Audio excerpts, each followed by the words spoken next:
Update naman tayo sa lagay ng panahon mula sa ating ka-weather, BNC resident meteorologist Benison Estareja. Benison. Pinky, malabed weather at preskong panahon ang umiral sa Luzon ngayong Miyerkules dahil po sa low pressure area. Namataan ng LPA kanina alas 3 ng hapon sa vicinity ng bayan ng Macalelon sa Quezon Province. Bukod dito, isa pang LPA ang nabuo sa labas po ng PAR kaninang umaga at huli itong namataan naman at 1,755 kilometers po sa silangan ng southeastern Luzon. Ayon sa Pag-asa, hindi po nakikita magiging bagyo ang parehong LPA. Ang LPA po sa Quezon, kikilos pakanluran at posibleng malusaw na bukas habang nandito sa may West Philippine Sea. Habang ikalawang LPA, mananatili pa rin pong malayo sa lupa at posibleng malusaw sa Biyernes o Sabado.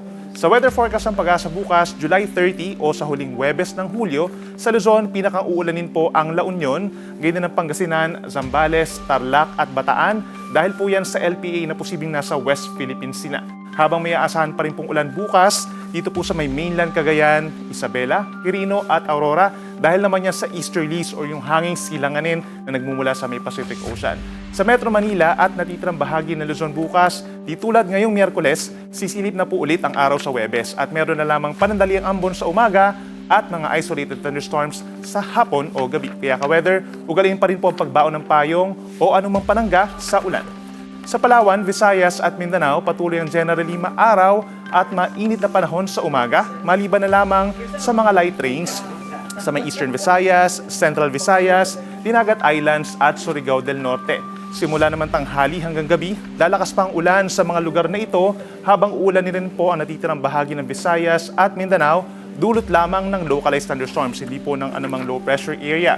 Ka-weather, make sure din po na magdala kayo ng payong bukas at mag-ingat sa biglaang pagbaha o pagguho ng lupa. At yan muna napapanong balita ngayong Miyerkules. Ako po inyong ka-weather, Benison Estareja na nagsasabing ang swerte darating sa tamang panahon. Mag-follow sa aming mga social media accounts at mag-subscribe sa aming YouTube channel para sa pinakahuli at eksklusibong mga balita.